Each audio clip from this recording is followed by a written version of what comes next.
What up? I feel bad for the audio listeners, to be honest. I shout in their face every time. Good afternoon, good evening, good morning, wherever you may be. It is. Who are you? Hey, who are you? What up, y'all? It's DC Hendrix in the flesh.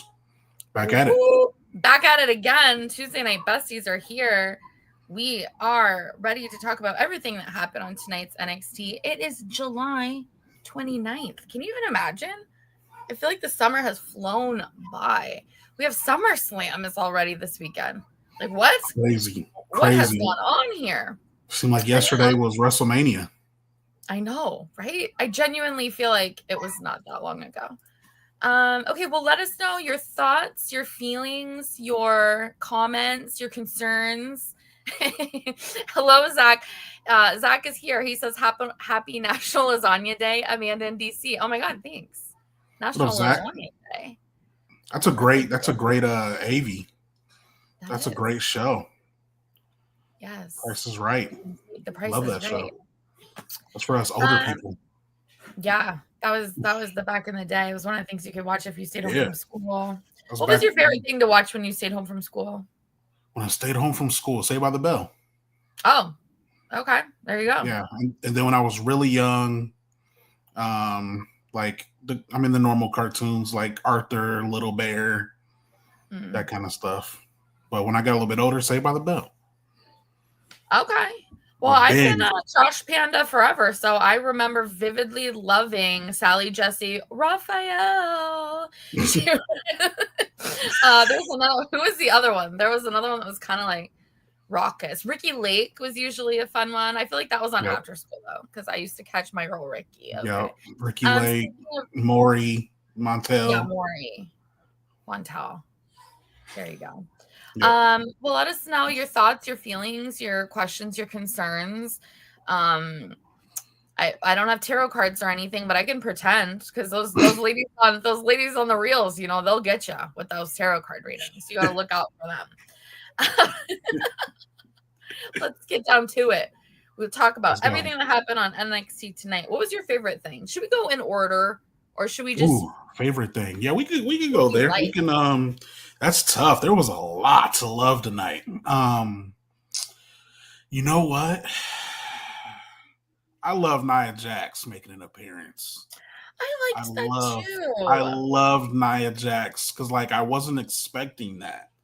That kind of came out of nowhere. NXT is notorious for dropping surprises on us out of nowhere, and this is one. Look, if you've seen this coming, then look, you're a genius because I did not see Nia Jax being on my TV screen on a Tuesday night and attacking Last Legend, making her lose, attacking her after the match, letting her know, look, you're not the top, Yeah.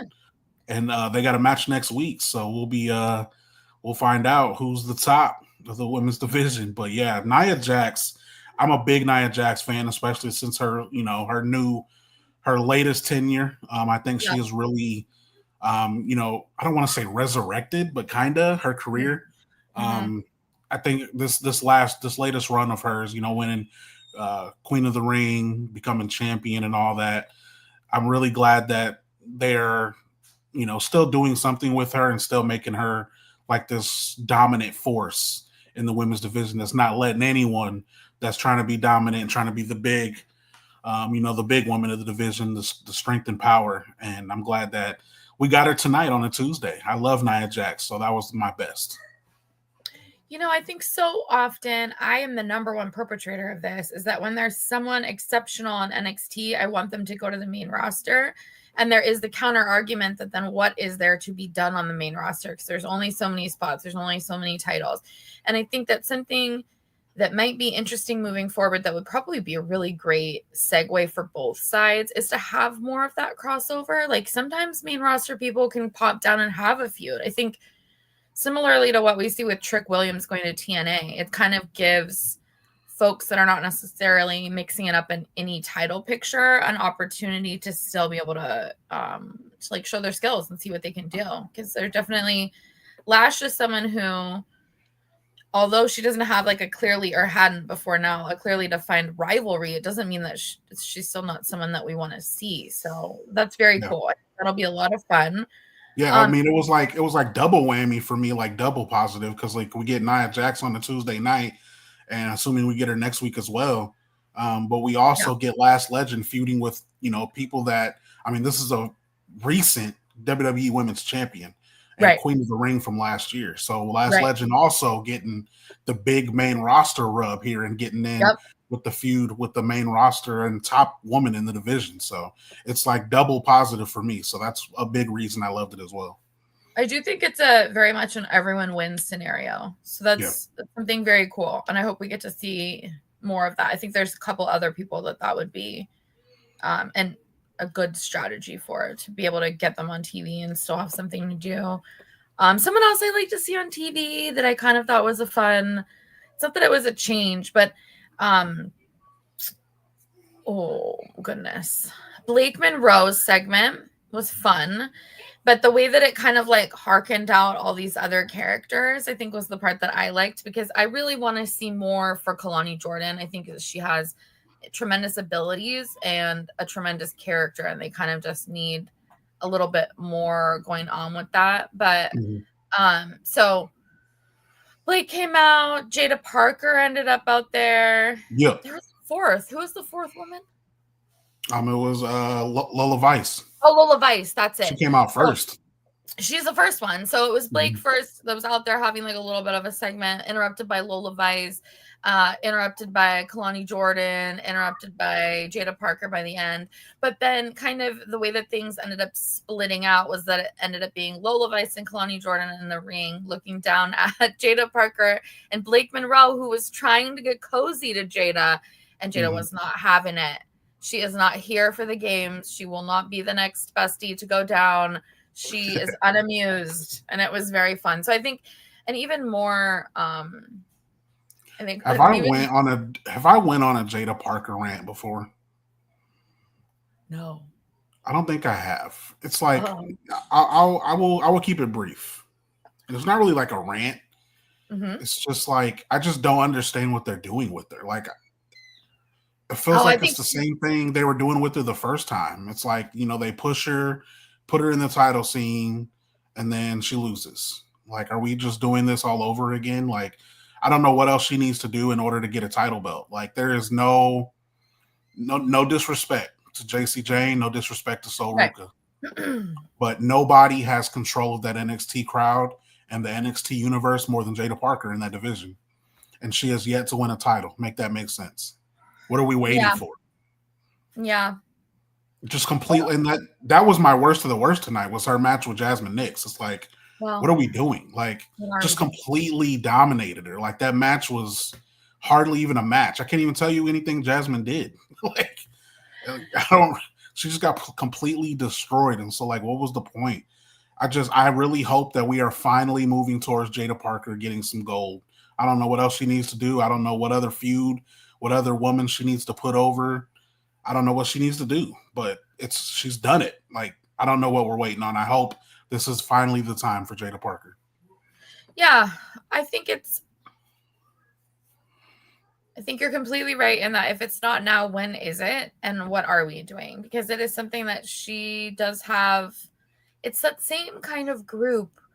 I would also almost include Lola Vice, where I feel like Lola Vice, Lash Legend, and Jada Parker certainly, and on the cusp sort of Kalani Jordan, but like it's a group that is so solid that it doesn't necessarily make sense for them to still be in NXT, but there isn't necessarily a path forward on the main roster. Oh my God, don't get me on a main roster tangent. I've been being so sassy. If you've read any of my lists in the last couple of days about SummerSlam, I'm basically just dragging the fact that I do not want to see one more fucking Lyra Valkyria versus Becky Lynch match. Okay, I get it. It's great. But why did we introduce a mid-card title to absolutely have it mean nothing? It's the same thing. If you're just going to plug it up, then there's no point. We didn't need to have a title to just have it feud between the same two people for 6 months. Like, hello. No, I'm done. So it would be good if there were perhaps things in the works. Like, I could almost see where that's coming together to have this be almost like an infusion of future talent for that United States Championship picture with Julia on SmackDown, and maybe like in that Intercontinental picture, hopefully with, I don't even care anymore, just somebody not the same 2 matches over and over. I get it. People like the same matches over and over. They're great matches. Also, I still don't know why those people are fighting with each other, and I would like to know why they're fighting with each other, sort of, but that's okay. Everyone knows how I feel about the bird. Okay, bird is not the word for me. Apparently, I'm on it again. But I would like to believe in a magical universe that we will just kind of see an evaporating top of the women's division in NXT, and that they just kind of pull forward. But what they do when they get pulled forward to the main roster, I don't know, because we still have the same issues where you get kind of plugged up. So, oh dear. It almost, doesn't it feel like WWE could legitimately have an all-female program instead of Speed? Like, what? I don't think Speed exists anymore. Did that kind of just like stop happening? I think it definitely like, still exists. It still exists. But it still exists. Oh, I thought they just like canceled it. Am I wrong? It's still. So Ruka's a Speed champion. She's the Speed champion, and somebody told me the other day that it just like they're done. That like it's over and they're not doing more Speed matches. That like basically they just quietly made it disappear. No, am I making this up? I might be definitely still going on. Someone made that up for me, I guess. But I would say there is no good reason why there couldn't be just like a whole separate female show. It could honestly be like something. Yeah, because I think El Grande Americano is the men's Speed champion, and then So Ruka is the women's Speed champion. And they're still filming matches. Yeah. Tripping. Somebody watches them. Somebody watches them. I know who told me, and I'm not going to drag. It's not me, but somebody's watching it somewhere. Somewhere in the world. But I'm just thinking, like, there could be something that is like a bonus, something for, I mean, I don't know. It's a good problem to have, I guess, right? It's a good problem to have that there's so many talented women. Yeah. I don't know if you've watched that Unreal yet. I've only watched like the first one and like about half the second one. But I did see a clip online where Triple H is honoring and acknowledging that in NXT, there's about 5 amazing female athletes for every 1 male that they can win. Yeah. Which, like, I think that's a fair projection, to be fair. Like, I think that's maybe not totally off in the numbers. Although, for the first time on NXT, I think the men stole the night. This is true. There was a lot of good action tonight. I think for the first time, like, I don't want to say ever, but the first time in a while. And I gotta give kudos. I mean, I knew this match was gonna be like this, but Javon Evans Wesley was crazy. Like, if you haven't seen that match, go back and watch. Absolute banger. Oh man, so many times. Edge of my seat. No idea. I mean, you assumed Javon Evans was gonna come out on top, but it was just, big moment after big moment, big move after big move. Javon thought he had him a couple of times. He did like almost like I don't know what he did from the one turnbuckle to the other. It was like a little coast to coast situation. Coast to coast, and he hit it pretty good. That's impressive, jumping that far. I thought it was over. But it was not. Wesley was fighting that match. If you have not seen it, I'm interested to see what kind of response that match gets online, because that was crazy. At least in my living room, it was crazy. So that was definitely for me the match of the night. I think we definitely needed a reminder from Wesley, like how amazing he is. Because I think, did we talk about this last time we spoke? I feel like Wesley was a name that we were like, what's happening with him? He's so amazing. For sure. And I definitely, I definitely think that is so okay.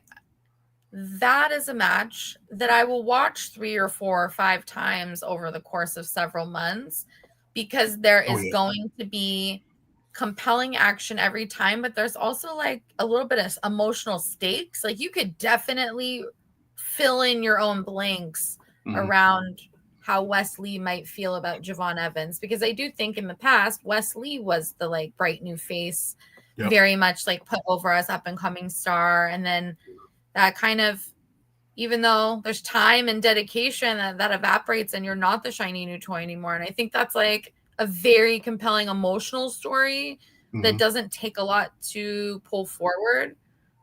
So hopefully it sticks as like an actual feud. The thing about NXT is that they have the capacity to put on like a really iconic match, but then sometimes it's just like, well, that was a banger, and then you just don't really like.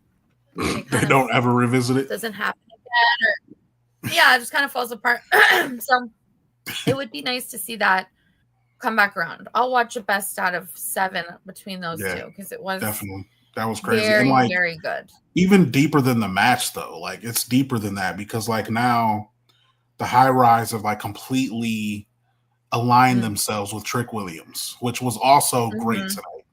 Like I love that because it almost gives Trick like this like pop, like this like group finally. We've been linking him with Dark State for so long, and like it kind of feels good that we're not getting that. We got it feels good that we weren't, predicting again. And like we weren't right. He's not. I mean, at least at this point, has no association with Dark State. So it's cool to see Trick finally get this group that we've been wanting him to have. It may not hit for everyone yet because it's still kind of early in that, and we'll see how it goes. I think that's what they're doing too. I wouldn't be surprised if NXT writers were trying it out to see how it goes, see if they work together, which tonight I think they made solid ground and solid improvement on that. I don't want to call them a faction yet, but definitely their alliance is working for me, especially tonight. They seemed, they work really well together. Trick and Wesley work really well now, but the other two guys, we'll see, they really don't do a whole lot. So it's mainly, Wesley, when he came out and he started talking trash to Javon, letting him know like, look, we win championships. You don't know nothing about that. So, basically pipe down is basically what he was telling him. But I love that. I love that entire segment tonight. And I think, honestly, for the first time in a while, the men with the whole segment with them and the match between Javon and Wes stole the night.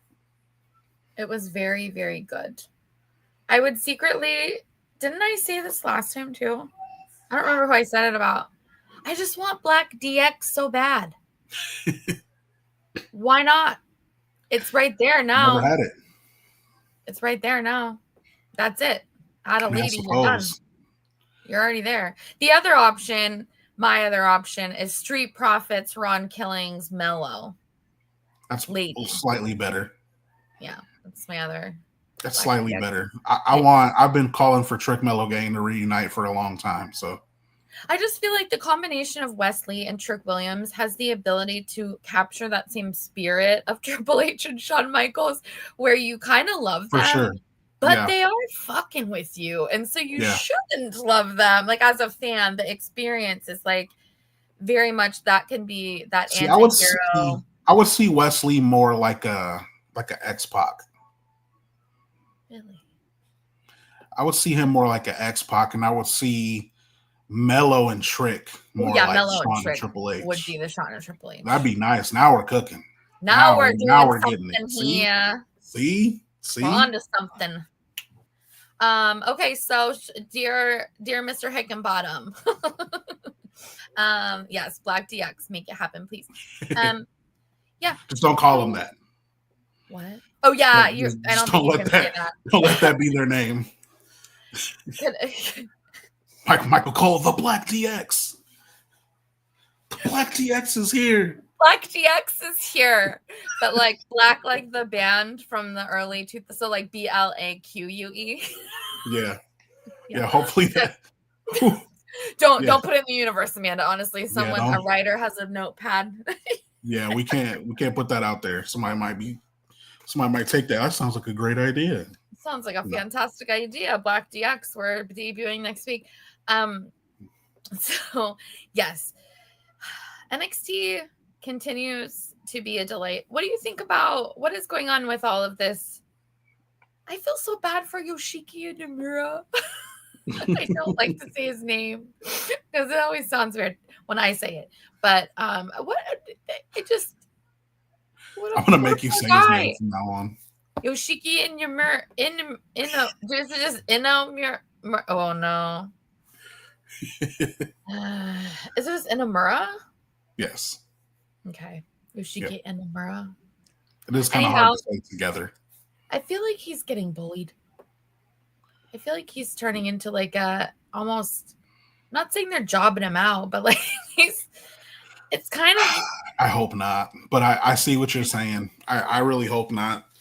I feel like we went for him in being positioned so strongly and having like a video package from he had a title match and all this stuff, and now it's kind of just like so. Yeah, I mean, he just had a title match with Obafemi. It's like, and now he's feuding with Josh Briggs.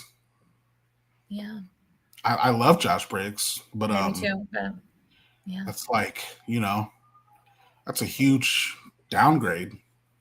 Going from an NXT title match to feuding with Josh Briggs, like I truthfully hope. And the problem is, Amanda, and this is why I understand what you're saying. Neither one of them need a loss right now. Right. Josh Briggs or Inamura, neither one of them can lose a match right now. Neither one of them can afford this. Josh Briggs is like literally on the verge of, like, I hate to say it, but like literally getting shoved over to like Evolve, or something, Yeah. And Inamura is still, I mean, he won in order to get the title match. It's Obafemi, but like we still are waiting for that moment for him. He has to win the feud. Like he has to beat Josh Briggs. Like he can't afford to lose either. So like that's the problem with this is like at this moment in time, neither one of them can afford a loss. So I'm really worried how this is going to turn out for both of them. So yeah, I do 100% understand what you were saying. I hope not. I hope not too. Well, let us know what you think. You can chat over here. It'll pop up and I can see it and everything. So, let's see what the people have to say. But also, okay, what else happened tonight? Yeah, so something that I think that is going to get glossed over really big is our 100% 5-star main event. Ethan Page and Santino Marella. Yes. For the NXT North American Championship. Yes. I'm completely joking. Why are we doing that? Like I love Santino Marella, but why? I mean, as we know, I love trash. So I think doesn't it feel like Ethan Page is also in a holding pattern?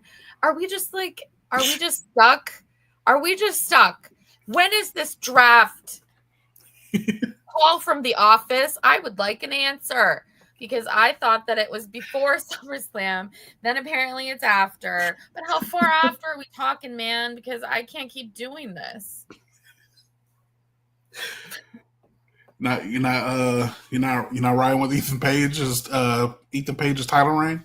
I mean, I love Ethan Page. I just also feel like I just wrote a story today. Ethan Page has already won the North American Championship. He's already won the NXT Championship. Yeah. Unless you're going to have him actually lead the faction of Vanity Project, which I always just want to call his boy band. Like I always want to call him Vanity Boys, which I don't know why, but don't ruin Ethan Page like that. I know. So unless you're going to do some tomfoolery of that nature, I don't know what we're doing. Maybe enjoy the ride, Amanda. But I would like to enjoy the ride. Okay, let me list off all of the people that after the draft I would like to not see. Not because I don't love them, because I just want them to get called out. Who's gone? Ethan Page. Lash Legend. Top of the list. Lash Legend. Okay. Tony D'Angelo. Okay. Here's who I want to be in Braun Breaker's group. Let's start there. I think Braun Breaker needs Tony D, and Braun Breaker needs either Ethan. Is that who walked in to end NXT? Did you see that at the end? No. What? At the end of NXT, ended with Tony D eating dinner, and they took him his wine, and they sat it down, and they called him the Don. He's like, "Don't call me the Don. Tony D's fine." And it ends with him looking up. Somebody's walking up to him. He looks up like, and it blacks out. Screen blacks out. Who was that? Oh, I hope it's Braun Breaker. I hope it was Paul Heyman. I hope that happens. I feel like the best path forward for Tony D would be to link up with those guys. So that makes sense. It's gonna be. I'm trying to think of his name. It's gonna be Vito. Remember Vito? Vito from the FBI with Nunzio. It's gonna be Vito. No, I'm sorry, I ruined it. But yeah, that is how NXT ended tonight, though. So I'm intrigued to see who's gonna be aligning. That is very interesting. That is very interesting. I also want Ricky Saints to go to the main roster, but I want Ricky Saints to go to the main roster in like some dramatic and ridiculous way. Like I want him to jump CM Punk or like do something like way over the top, like immediately enter a big program. Otherwise, I don't want that because it's not, I don't think Ricky Saints makes sense to build over time. And I think he'll go the way of Mello, where we get to see some really great in-ring action and then he disappears for a while because there's not like any story there. Yeah, that's all. We cannot just do that. I feel like, what are we doing with Miss JC Jane and all of this shenanigans? Do you think she's one that I think is benefiting from still being here? I think they're making her the champion really like helped her in her exit. I think it really helped her because now when she goes to the main roster, which is expected to be this next round, now she's a real deal. Like she's a tag team champion with Toxic Attraction. She's an NXT Women's Champion. She's a leader of the faction right now. So I think she's a bigger deal now than they really did her a favor by keeping her on. But the rest of them that you named for sure, like the one that I'm keeping first is Jada Parker. I think Jada Parker deserves and has earned a title run as the NXT in the face of the NXT Women's Division. She has done more than earned her stripes, and she has earned her way into that category. Lola Vice, she's tough because I could see her going up, but I could also see them keeping her because she's also not won any gold. Yeah. I worry where she's going to fit in when they, if they were to move her up. So I would keep her too, because there's too many women right now, and there's too many other women on NXT that deserve to get moved up before her. Like you said, Lash Legend, JC Jane, and the rest of Fatal Influence need to go. Honestly, I wouldn't be surprised about Jordan Grace either. Yeah, no, probably. Jordan Grace can go. I mean, what does she need to do? Does she have to win the NXT Women's title? No. She's been in the Royal Rumble twice. She's already no. She's Let her go get some bird, okay? I would. I mean, yeah. So the women's division right now is just. I think a lot of the women gotta go. There's just too many on NXT. They got to go to the main roster. It's just unfortunate that the main roster is also kind of stacked at the moment as well. Yeah. But I think the mid-card scene on both shows could use some women. So some of the women could go there. Yeah. On the men's side, Wesley has got to go. I mean, what is there left to do? Yeah. Trick Williams, Tony D, Ethan Page, Ricky Saints. Uh-oh. Hey, you did it. I did it this time. Uh-oh. Nice. My bad. Zapper. Yeah, there's just a lot of people right now that I feel like they're just spinning the wheel. Yeah. Until the draft. But there's just some people, like I said earlier, that's my big topic of the show. And I don't know if anybody is with me on this. I did see a couple of tweets. I'm going to give a shout out Brian Waters, my friend from The Ringer. He tweeted about Jada Parker. And I've been talking about her for a long time. I just think it's time. They got to pull the trigger. Jada Parker has to become the NXT Women's Champion. She has to. I agree. Conor Jordan needs to go to the main roster too. She does. Her little Kofi spot in that Evolution Battle Royal was so cool, and I don't feel like they've shown it enough. Like, I feel like they should show it more. No, they were so focused on like Julia and Stephanie and Nikki Bella. Oh, don't get me started on that. Don't get me started. We will have focus on that stuff. This will be the breakup of the besties if we go down this. I know you love Nikki Bella. I just Nikki Bella. Not for me. Not for me. Not for me. Not for me. That was a knee slapper. Okay, what else do we have? Is there anything else? Did we miss anything? We can run down the card, I suppose. I don't know if I have it. So, fun story tonight. Tavion Heights is no longer in No Quarter Catch Crew. Oh yeah, I forgot. Of course. Yeah, he beat Charlie Dempsey finally, and he is free. He is free. Tavion Heights is free. Finally, take the shackles off. We can finally see this man take off by himself. Well, at least he can make the decision to leave. Right. That was the stipulation. Right. He doesn't automatically get to leave. He has the right to leave. Yes. But we expect him to leave. He's gone. This is true. So Charlie Dempsey needs to get a new group. Ren Sinclair left with him, so he still has her. So we'll see. We'll see where it goes. But as of right now, No Quarter Catch Crew is just Charlie Dempsey and Ren Sinclair. Oh, so yeah, dear. Tavion Heights is free. That was definitely a fun thing tonight. We mentioned Fallon Henley beat Last Legend with the help and the assist of Nia Jax, who made her lose and then attacked her afterwards, hit her with the Annihilator. Mm-hmm. Fun stuff. Mentioned Javon Evans beating Wes Lee tonight. And so are they teasing him to go after one of the titles, Trick Williams or Oba? Is that what they're doing? So he's basically number one contender and he gets to choose? That's what it looked like to me. That was kind of what it looked like. That might actually make more sense because I could see him spending a spell in TNA. Who owns TNA? So you think he's going to pick Trick? I think so. I would think that, but I don't know. Maybe that's a crazy idea. I just thought it was weird that Oba was standing up there. It's like, okay. Yeah, I didn't know what Oba had to do with it. I think they're teasing us. I think it shows that Devon is number one contender, quote unquote, and he can choose which one he wants to face. That's what it looked like to me. The problem is we've seen Devon face both of them a couple of times already. Yeah, that's true.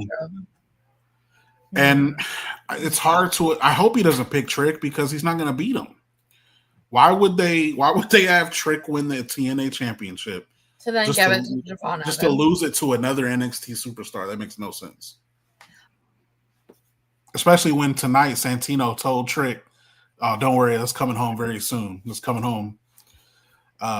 So I feel like a TNA superstar is going to pin Trick to get the title. So why would Trick win just to give it to another NXT superstar? That's not.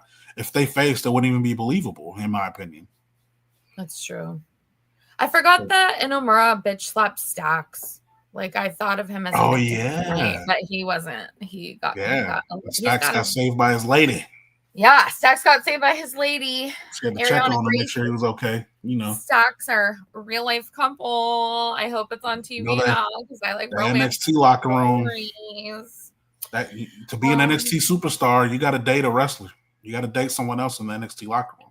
You know who don't make the rules. Instagram is so funny is Izzy Dame because she just looks like she fully terrorizes Braun Breaker into making those reels like all the time. They're so funny.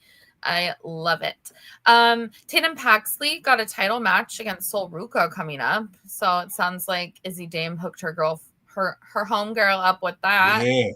That seems good. I love Tatum Paxley a great deal. She's someone that I always wanted to get called up, but now honestly, she's underrated.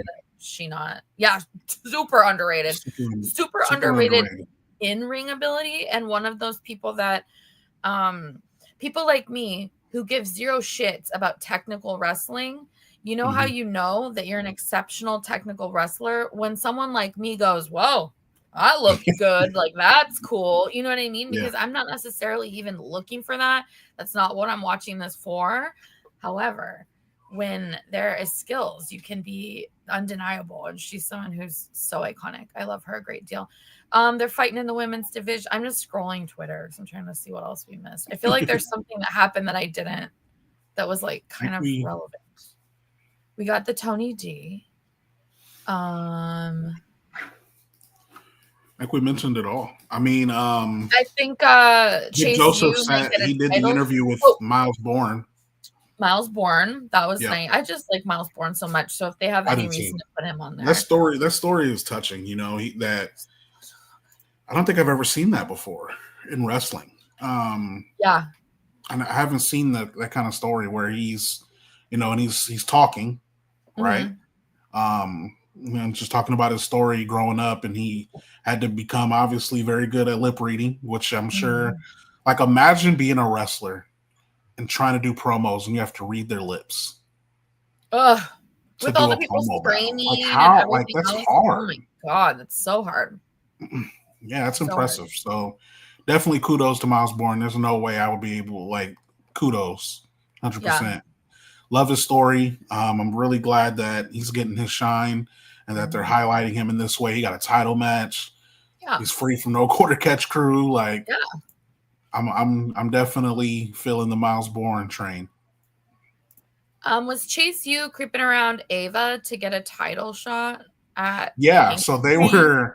Everybody's trying to take this advice from the Undertaker to go after the big dog. Go after the big dog. Get the big dog. They were trying to go attack Hank and Tank, which would have been great. That would have been awesome if they just knocked Hank and Tank out with those chairs. Like, just do it. Just do it already. Somebody just knock the hell out of Hank and Tank, please. You know who's going to knock the hell out of Hank and Tank? How many days do we have left in this godforsaken month? No, hold on. 2. Okay. Here's my bold prediction. Okay. Bold prediction. Potentially as early as next Tuesday, Private Party is going to beat Hank and Tank's asses. Yes. Private Party is a very NXT thing. Don't act like it's not. And it's no, that's happening. Okay. By sheer will. Somebody does it. As long as somebody does. I had to look at my screen and see Joe Hendry for a second too. Did you see that? Sorry. The stream I don't know if it was the stream I was watching or what, but Joe Hendry, a quick Joe Hendry popped up on my screen. I don't know if that was part of the show or not, but I had to see that. I had to see that on my screen. So it was I had to see them. I had to see Hank and Tank. It just completely ruined all the rest that happened on NXT. No. See, isn't that funny? I feel like NXT is absolutely the show for everyone, in that everyone will have something they like and something they don't give a shit about. Right? Like, NXT is so good. So yeah, they get a so Hank and Tank went to Ava to set up the tag team title match with Chase U. So that was that segment. So hopefully Hank and Tank loses. That'd be great. Oh, there was also I missed the 10 bell salute. We've had a lot of 10 bell salutes. It's probably appropriate to do at NXT as well. Yeah, they started the show with that. Yeah, it was overall a nice show. I don't think that there was. Pretty good. I don't think there was anything that didn't belong. You know, sometimes it's like, did that need to happen? Or like, oh, that could have been cut for this to be more or whatever. But I do really like the pacing of NXT most of the time. I feel like you keep it moving, which is nice. It's nice as a TV show. You know what I mean? Sometimes I think Raw tends to be a little bit more of like passive viewing. Like, they know maybe that people aren't paying active attention in the same way. So things get repeated. It goes a little slower or whatnot. But I think NXT is like snappy. We're keeping it going here. I'm excited about that Tony D thing. I wonder if it is Braun Breaker. He was looking up pretty high. So it's someone looking up pretty high. It's someone tall, eh? Someone tall like Vito. Ooh. Okay. Do you have any big predictions? Like, we don't have to do, I think it's a 12 match card because I keep writing these lists. So I can tell you SummerSlam, I think it's 12 right now. Is there anything that you are like Do you have a hot take? Do you have anything you're looking forward to? Is there anything Oh, you're for excited about? SummerSlam? Mm-hmm. I don't know if it's a hot take or nothing, but like, I don't really know. I mean, I haven't really thought of like anything crazy that's gonna happen. Do you? Like, I don't really think that anything that I would predict is I'm gonna be. mildly curious to see how it pans out, because there is this like and I think you can't say it's like Dave Meltzer's story, because I think that everybody can put those connections together. But I think the fact that he kind of threw out there that the Seth injury is not legitimate and that it's just going to lead to like Punk beats Gunther. And I don't know, like, I mean, I don't know how far they'll take kayfabe or not, but like, I've legitimately seen tons of pictures with Seth Rollins on crutches. right. And so to me, in my mind, I feel as though unless there is like a very dramatic new commitment to maintaining kayfabe in that aspect, right? Because he's not only showing up on crutches in a WWE aspect. It's like when he was on the Rich Eisen show, he was definitely immobilized. Like, I don't necessarily believe that it's not legitimate, but this kind of like theory that it's all work and that he's just going to run out and cash in is sort of compelling, because even if they were going to do that, now that somebody is out there saying that's going to happen, I feel like it's probably even less likely. I also want to know if Drew McIntyre gets back into America. Oh man, that's crazy, isn't it? And also, excuse me, Dana White, does Dana White not have a PJ? Are you telling me that Logan Paul doesn't have access to a private jet? Like, I don't think that private jets care about your individual passport versus, you know what I mean? The fact that you have a UK versus American passport.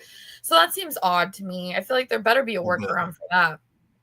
So for SummerSlam, the only thing that is like, it's not even really like a big like bold prediction or anything, but I am like 90% sure Tama Tonga is going to come back. I just don't know who he's going to side with. Right. That's something that's my big thing. Is like, I think I have a strong feeling that Tama Tonga is going to come back and side with Jacob, because I can see him being a babyface. I could see him coming back and the crowd accepting his crazy crap he be doing. They love when he does it. Everyone loves when he does it. I love it. It sounds like Donnie Thornberry and everyone loves it. Okay? Sounds like Miss Rachel. Yeah. A little bit. A little bit. Yeah. So yeah, I think Tama Tonga is going to return, and I think he's going to side with Jacob Fatu. Is my prediction. Yeah. Tama Tonga is going to be a big baby face. That's a solid one. And I also have no clear thoughts on Cena and Cody, to be honest. No, I don't. I just really look. I know we've been talking about this for so long, but it's been a while. I really want The Rock. Agreed. I would love The Rock to come back at SummerSlam. That'd be great. Agreed. Yeah. I know everybody's probably tired of banging that drum at this point, especially if you watch WWE Unreal. Check it out if you haven't. Yeah. But did you finish it? Did you watch the whole thing? I did not finish it yet. No, absolutely not. I have way too many kids to finish that kind of thing. That dropped like less than a day ago. Yeah. I was like, oh, damn. There's no way. So I haven't finished it yet. But yeah, I got to see some of it before it came out. I got some sneak peeks. Ooh. So yeah. Watch it if you haven't already. Yeah. It's been fun so far. But yeah, The Rock, the interpersonal dynamic between Triple H and The Rock has now become that is my Roman Empire.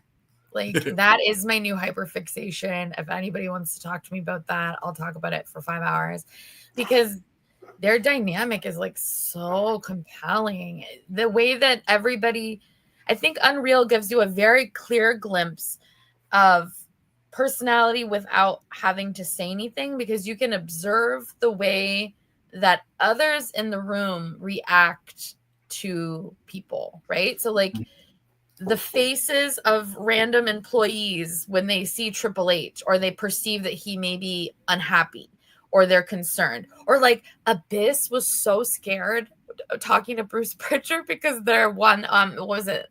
It was Punk and Seth went long, but he was like, he seemed so genuinely almost like frightened that it's so interesting because that is a dynamic that nobody can play for the camera. Like nobody was turning it off and on. That's just kind of how it functions.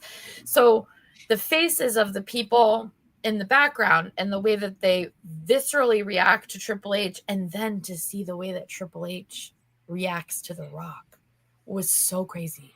That is like, that's going to be the best documentary someday. That's going to be like the juiciest feature film because this is like super. My only complaint so far with the documentary is like, I feel like we know a lot about, like, I feel like we see a lot of, you know, like The Rock, Triple H, and Cody Rhodes, you know, the people we know a lot about. Yeah. I would like to see, whether you hate her or not, I would like to see like Lyra, her big moment, her big time at WrestleMania. Yeah. I'd like to see that kind of stuff. I would like to see, you know, some of the young up and comers. I'd like to see a little bit more of them and their reaction. Like, you know, Dominic winning the Intercontinental title. I'd like to see a little bit more of the younger talent too. I feel like we see Triple H and The Rock and all that. We see them all the time. Yeah. So I would like the lesser known wrestlers being highlighted and focused a little bit more on, I think would be a little bit, you know, it'd be a little bit better. I agree. Because I think they're also going to capture some of that, like the same vibe or energy of like the F1 series on Netflix. And I think something that makes that compelling is that it's not only like take a the top drivers. Like, right. Yeah. Something that is a little bit more. Oh my God, Jacob Fatu on it was so cute. Taking a picture. There's just like, there's a couple different moments in Unreal that I think are very indicative of the way that people's personalities really are, because there's some things that you can't fake. Something that someone did fake though is like, does Cody Rhodes really not curse? Because he was only one that I did notice was seemingly very poised, and like all of the, and anytime that it seemed like a camera was on him, he was quite aware of it in a way that I don't think the others necessarily did, because I think they said the word fuck more in just the first episode. I was like, my take home from the first episode was that I should say fuck more. You know what I mean? You don't curse enough. These motherfuckers are out here saying fuck this, motherfuck that. And I was just like, let me say fuck some more, you know? So try to say the F word more this week, friends. That's your edict. I like that. Unreal. Definitely a different one. I like that. Yeah, check it out. It's a good show. I think it's interesting and will probably evolve to become a little bit even more interesting. So I do think this is almost a very season 1 primer of like explaining to people who maybe are not fans like what the hell this is all about. And so it makes sense that they have like the people that I guess are more mainstream popular, because like you may not know anything about WWE, but you've probably seen Rhea Ripley. So then if you see her, that girl's on this show, let me watch it. So I get it. But yeah, some of that stuff was like the fallout with the Tiffany and Charlotte thing. Like, where's that cutting room floor footage? In the background of one thing, it looked like Jesse Ventura was having a fight with Pat McAfee, and there's a camera on it, and there's a boom with a mic, and I'm like, where's that footage? I want to see that. Let's get that producer's cut. So we'll be back next week for NXT Friends. There is, I don't remember what was announced for next week specifically. For NXT next week? Yeah. So they announced, I don't know if it was official, but there's supposed to be a tag team title match. Remember? Right, with Chase U and Hank and Tank. Chase U and Hank and Tank. That's supposed to be coming next week. Nia Jax, Last Legend. I think we're the first couple that I know were announced for next week. That was the one that I knew there was like one cool thing. Yeah, Last Legend, Nia Jax is going to slap. Yeah. That's exciting. That's something that I also hope that they show clips on SmackDown, like after it happens, because I think bringing those two worlds together is probably really beneficial for everybody. And of course, finally, before we go, the biggest news of tonight, news that was broke by NXT Najee. Jelly Roll was in attendance tonight at NXT. There we go. Who also viewed Amanda's profile on X. Oh, yeah. So, okay, that AI thing, you can ask it who the most famous person to view your profile was, and it did. It told me Jelly Roll. Yeah. Thank you, Jelly Roll. Last September, he had like retweeted me that day, so it's not like it's totally random. Like I thought, oh, okay, that makes sense. And then I'm not worthy. Then I immediately tried to use it to ask when a normal person had looked at my profile last, and it was like, no, we're not doing that for you. I did one and deleted mine because mine was so lame compared to everyone else's. What was yours?